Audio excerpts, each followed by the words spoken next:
Selamat bertemu kembali. Kita akan mempraktekkan modul 3 dalam studi kelayakan yang berjudul proyeksi populasi. Mengapa kita membuat proyeksi populasi?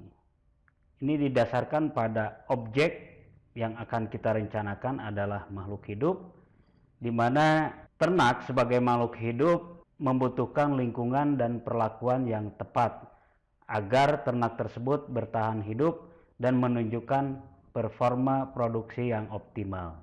Kedua, ternak memiliki sifat berkembang biak. Perkembangbiakan ini terjadi bisa secara alami dan juga bisa secara buatan, sehingga ternak itu akan bertambah. Setiap ternak memiliki rasio antara jantan dengan betina di dalam ternak itu melakukan reproduksi. Ketika ternak bereproduksi, maka nantinya ternak itu akan berkembang dari 1 jadi 2, jadi 3, dan seterusnya. Tentunya ini perkembangannya sangat tergantung dari jenis ternak. Karena antar satu jenis ternak dengan jenis ternak lainnya berbeda di dalam hal reproduksi. Berbeda di dalam kemampuan bereproduksinya. Kemudian yang ketiga, secara alamiah ternak mengalami pertumbuhan. Bisa kita lihat kalau berdasarkan umur dari anak, muda, dewasa, dan tua. Sama saja seperti di manusia. Ada bayi baru lahir, kemudian jadi balita, remaja, dewasa, tua, lansia. Begitupun dengan ternak sama seperti itu. Kemudian menurut ukuran dari kecil menjadi besar. Kemudian dari sisi produktivitas, dari awalnya ternak belum produktif, seiring dengan pertumbuhannya menjadi produktif, kemudian tumbuh lagi seiring juga dengan umurnya, ternak itu menjadi tidak produktif. Nah, ketika sudah tidak produktif, biasanya ternak itu diafkir. Nah, atas dasar itulah kita bisa menyimpulkan bahwa ternak itu di dalam sebuah peternakan, di dalam sebuah farm, populasinya tidak statis. Artinya ada dinamisasi. Bisa karena reproduksi, bisa juga karena pertumbuhan. Jadi yang jelas di dalam satu farm, di dalam sebuah kandang, di dalam sebuah peternakan, ternak itu jumlahnya selalu berubah dan berubah. Jadi akan ada ternak masuk dan ternak keluar. Ternak masuk bisa dari proses pembelian, bisa juga dari proses kelahiran, atau mungkin juga di kelompok ternak biasanya ada yang namanya hibah dari pemerintah, itu pun masuk ke dalam ternak yang masuk.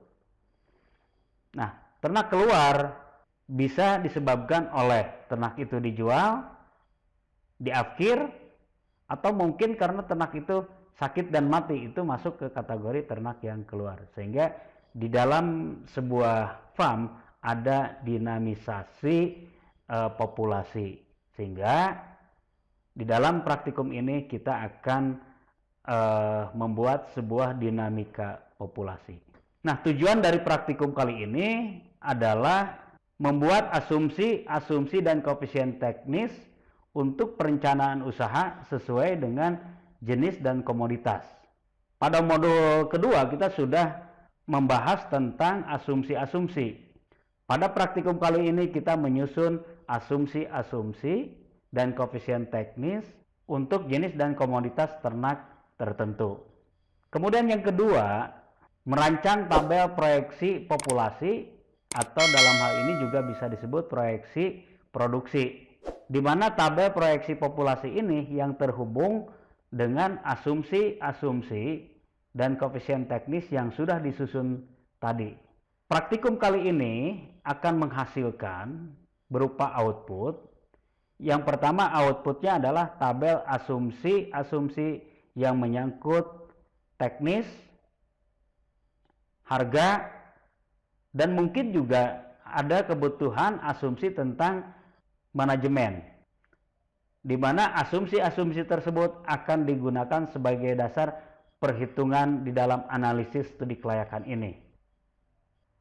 Output yang kedua adalah tabel proyeksi populasi ternak pada berbagai kondisi ternak selama periode analisis. Jadi karena sudah dibagi kelompok-kelompok dengan komoditas yang berbeda, maka setiap kelompok nanti akan menghasilkan tabel proyeksi sesuai dengan jenis ternak yang sudah disepakati bersama. Contoh kasus yang akan dipraktikumkan di dalam modul 3 ini ada 2 kasus. Contoh kasus pertama, Pak Udin adalah seorang karyawan salah satu BUMN yang memasuki masa pensiun. Dia berencana akan menggunakan dana pensiun untuk usaha penggemukan sapi potong.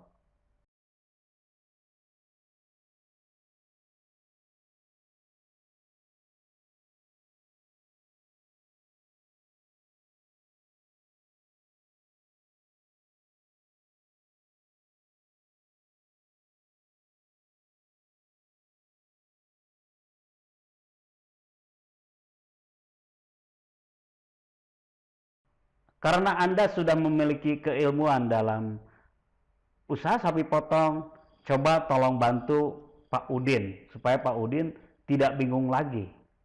Untuk itu, mari kita praktikumkan menggunakan program Excel. Kasus yang kedua di dalam praktikum kali ini adalah tentang peternakan sapi perah.